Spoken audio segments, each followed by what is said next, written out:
Hello बच्चों, कैसे हैं आप लोग। मैं एम अली सर और हमारा खूबसूरत सा चैनल एम अली फिजिक्स में आपका स्वागत है। तो चलें, आज मैं बहुत इंपॉर्टेंट टॉपिक लेकर के आया हूं आप लोगों के लिए, जिसका नाम है Coulomb's law in vector form. तो बच्चों, अरे हाँ सर, आपने तो कूलम्ब्स लॉ तो पढ़ा चुके हैं। अरे कूलम्ब्स लॉ ना पढ़ाया है क्या, उसका वेक्टर फॉर्म बताया हो? नहीं। तो आज हम शुरू करने वाले हैं, आज हम देखने वाले हैं Coulomb's law in vector form. तो जल्दी से कॉपी कलम निकाल लें और एक एक पॉइंट को नोट करते चले। तो शुरू करें आज का क्लास।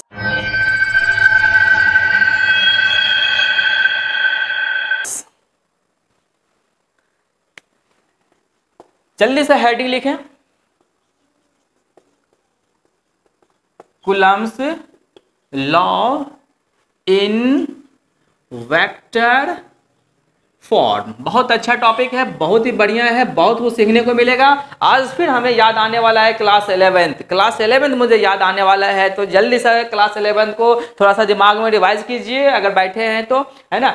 वेक्टर फॉर्म मतलब वेक्टर हम लोग कुछ ज्ञान यहाँ होना चाहिए वेक्टर का। तो आइए देखते हैं। तो सबसे पहला काम क्या है? पहला काम करना है अपन को डायग्राम बनाना है। सबसे पहला काम क्या करना है? डायग्राम बनाना है। तो अच्छा से एक डायग्राम हम लोग पहले बनाते हैं और फिर आगे इसका कैलकुलेशन करते हैं वेक्टर फॉर्म में कैसे होता है। तो ये देखिए, ये क्या है? एक्स एक्सिस है और ये हमारा कौन सा एक्सिस है? वाई एक्सिस है। ये क्या है? ओरिजिन है।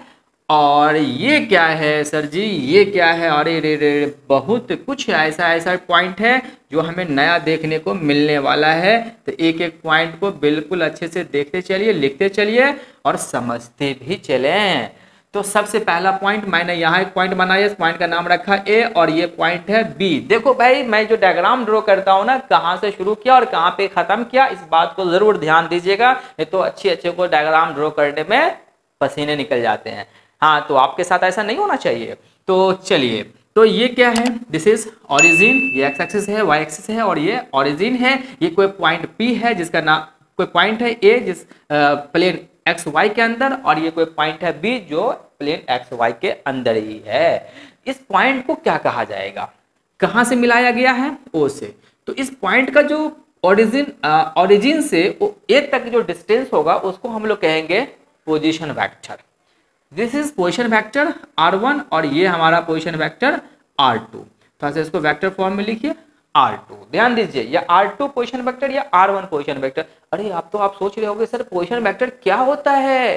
What is position vector? हाँ, क्लास 11th में तो पढ़ा होगा ना। नहीं तो सुन लीजिए, थोड़ा सा रिवाइज कीजिए मेरे साथ, क्या होता है पोजीशन वेक्टर। तो कहता है position vector is a vector which specify the position of a point, the position of a point in a plane of coordinate system from origin।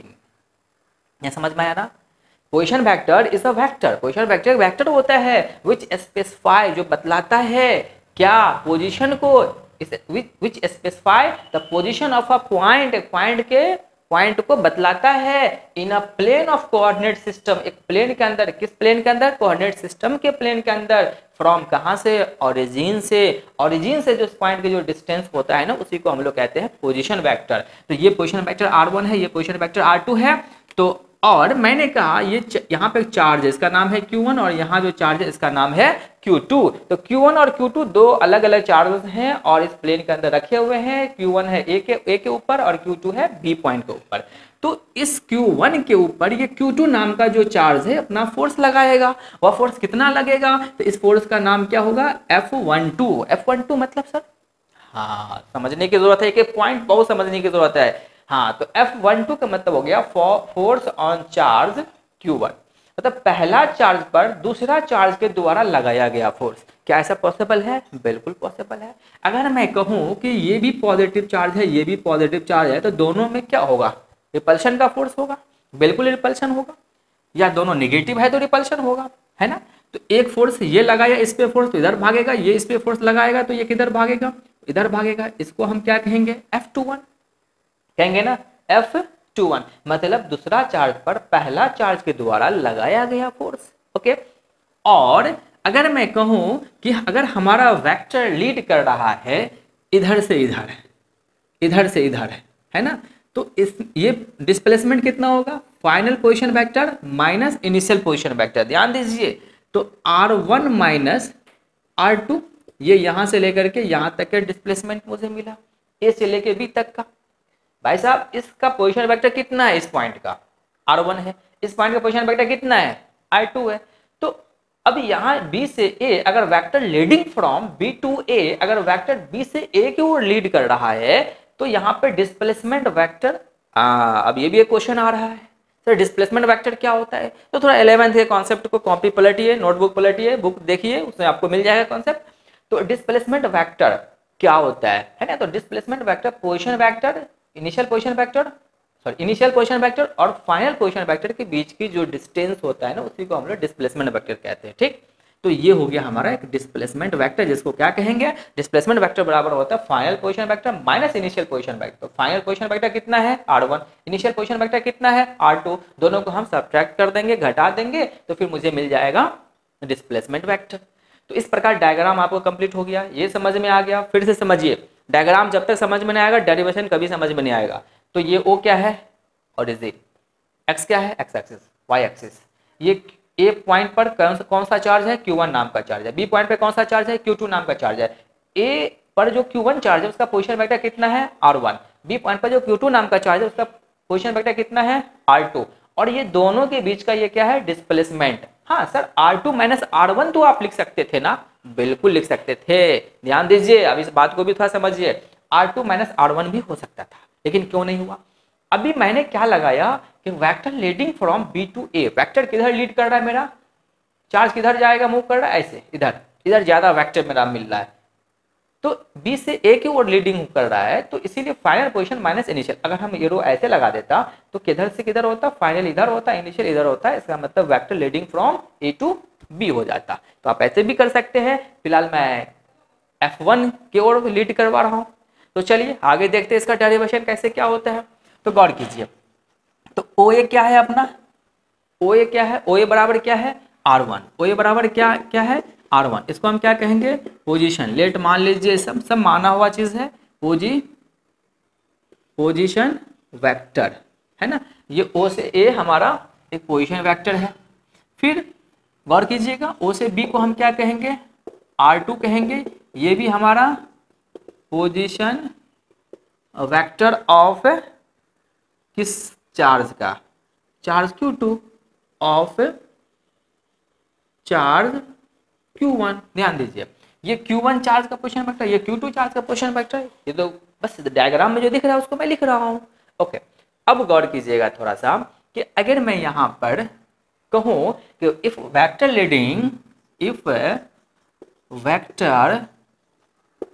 Leading from B to A, अगर vector B से A की ओर lead कर रहा है तो then अगर displacement vector क्या होगा, BA is equal to R1 minus R2। ध्यान दीजिए, एक वेक्टर मिला हमको, ये वेक्टर BA है कि अगर इधर से इधर लीड कर रहा है, तो अगर इधर लीड करता तो R2 माइनस R1 होता। फाइनल R2 है, इनिशियल R1 है, लेकिन यहाँ क्या है, इधर लीड कर रहा है वेक्टर, इसीलिए फाइनल ये हुआ, इनिशियल ये वाला हुआ, इसलिए R1 माइनस R2 हो गया। अब इस प्रकार थोड़ा सा और आगे बढ़िए, अगर मैं बात करूं यूनिट वेक्टर की, अगर मैं बात करूं किसकी, यूनिट वेक्टर, किसकी बात करूं, यूनिट वेक्टर। ध्यान दीजिए, बहुत कंसेप्ट है, बहुत इजी सिंपल कंसेप्ट में बात कर रहा हूं, यूनिट वेक्टर की। तो यूनिट वेक्टर किसका, इस वेक्टर का अगर मैं यूनिट वेक्टर निकालूं तो कैसे आप लिखेंगे, R1 माइनस R2, ये दोनों हमारा क्या है, वेक्टर है ना। तो इसका यूनिट वेक्टर कैप लगा दीजिए, ये हो गया यूनिट वेक्टर। तो यूनिट वेक्टर बराबर क्या होता है भाई साहब, तो गिवन वेक्टर है ना R1 माइनस R2, या इसको आप ऐसे कहिए, दोनों को एक साथ लगा दीजिए, ये भी सही है ना।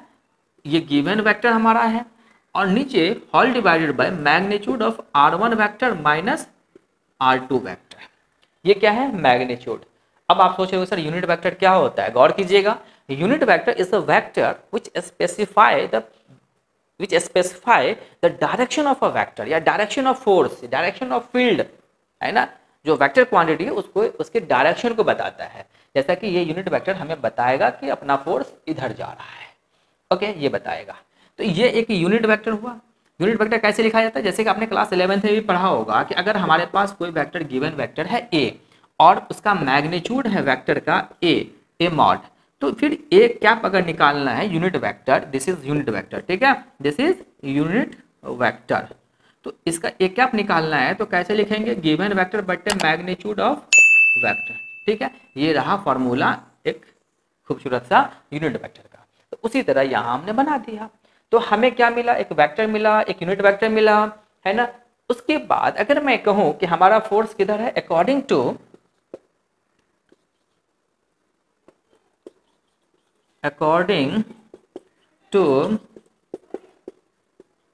कूलम्स लॉ, कूलम्स लॉ के अकॉर्डिंग।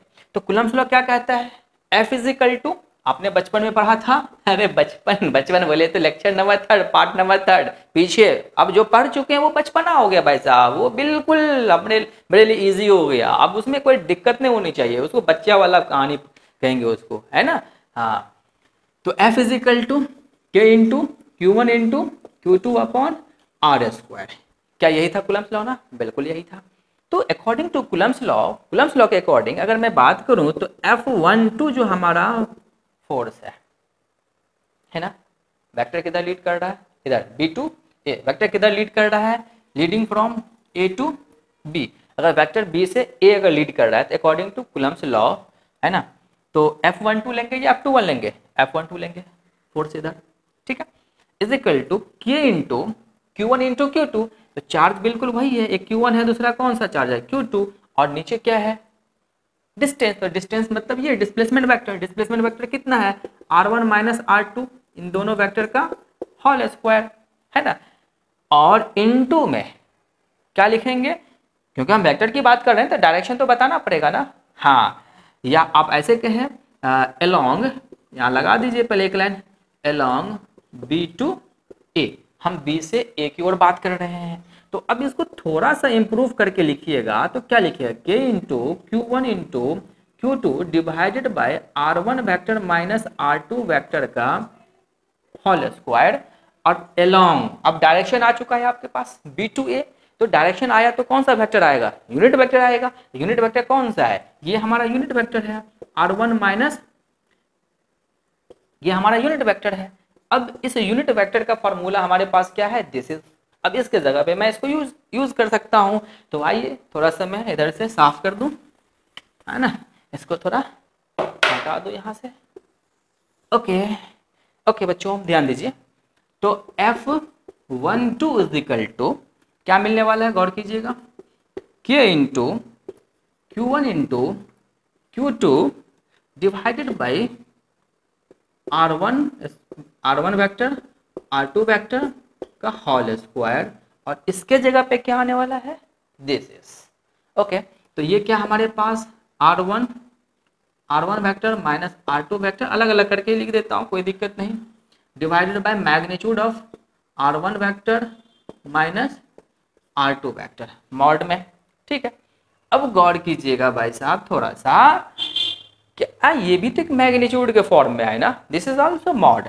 तो हम इसलिए फाइनल रिजल्ट लिखने जा रहा हूं, F12 is equal to K into Q1 into Q2 divided by R1 minus R2 का क्या हो जाएगा whole cube into R1 vector minus R2 vector.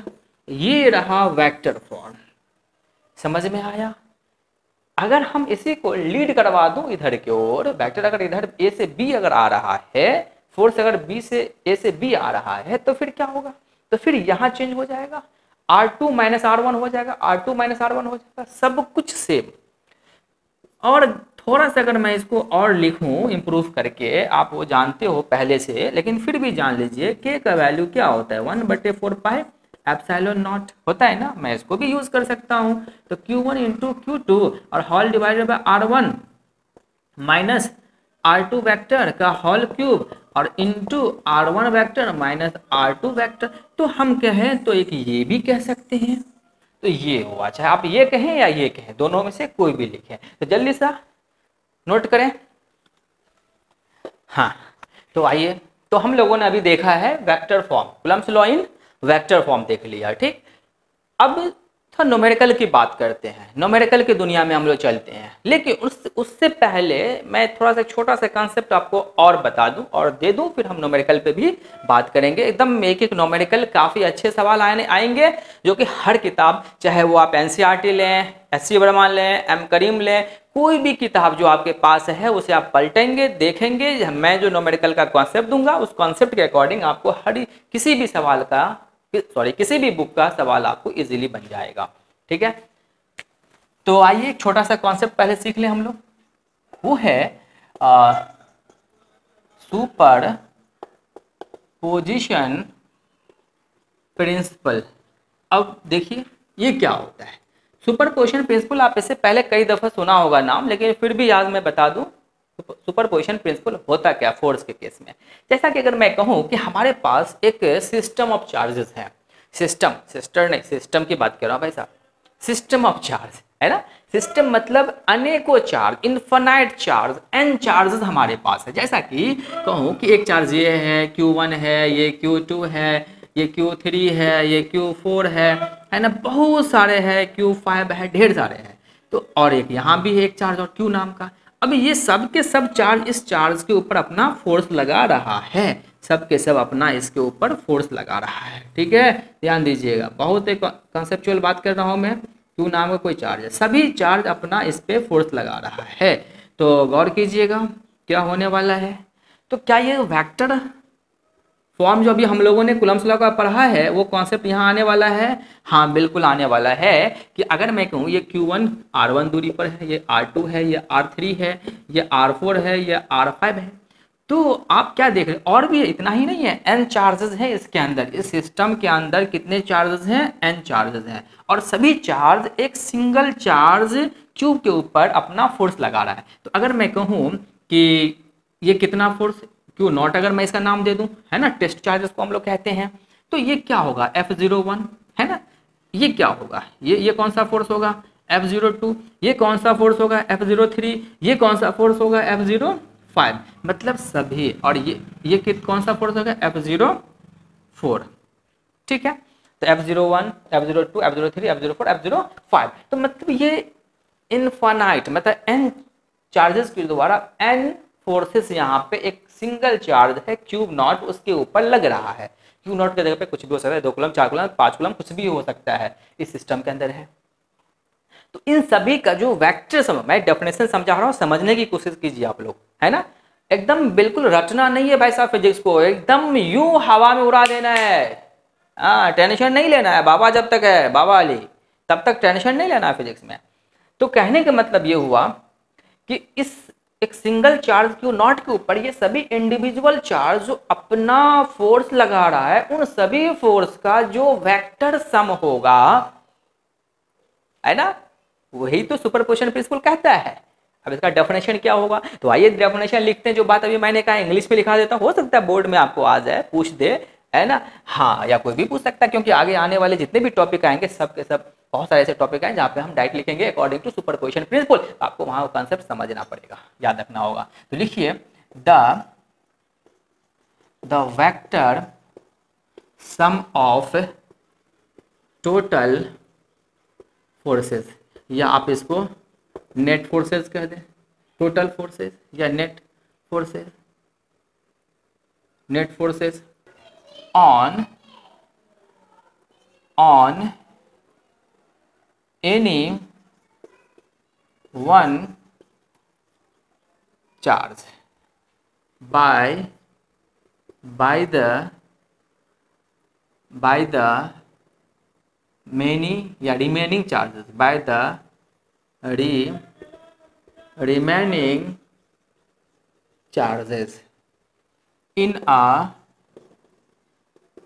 system is known as superposition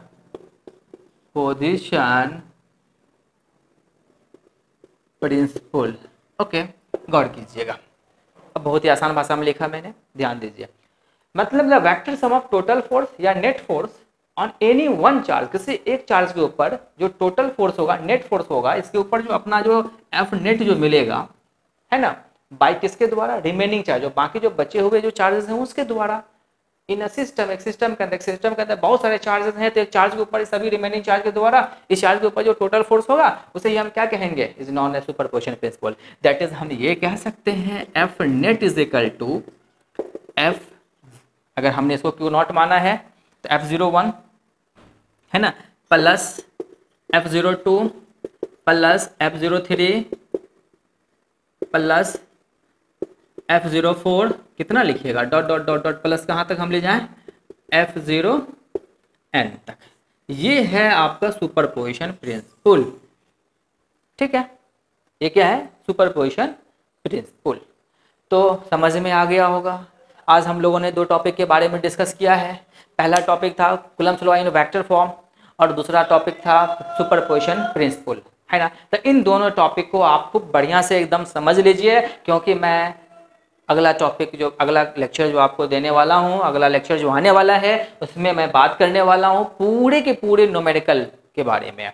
जो कूलम्ब्स लॉ अभी तक आपने वेक्टर फॉर्म पढ़ा और नॉर्मल जो फॉर्म पढ़ा है, दोनों फॉर्म पे हम लोग ढेर सारे क्वेश्चंस करेंगे। NCERT, SC Verma, M Karim, this that, जितना भी किताबें हैं हर किताब का न्यूमेरिकल एक एक करके हम लोग सॉल्व करेंगे और पूरा लेक्चर न्यूमेरिकल का आएगा, उसे देखना ना भूलें।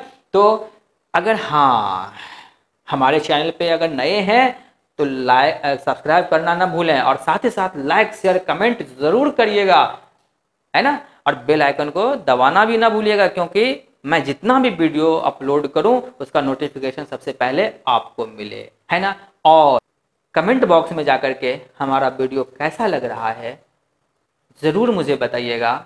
अगर आपको लगे कि इसमें कुछ और बताना है, कुछ और पढ़ाना है मुझे, तो ज़रूर बताइएगा। मैं अगले लेक्चर में और भी बातें अच्छे बात लेकर के आऊँगा, उसको और इम्प्रूव करके आऊँगा और उसमें अच्छे से मैं एक्सप्लेन करूँगा। अगर कहीं कोई डाउट लगे तो कमेंट बॉक्स में जाकर के ज़रूर कमेंट कीजिएगा। तो best of luck, when I meet you in next video.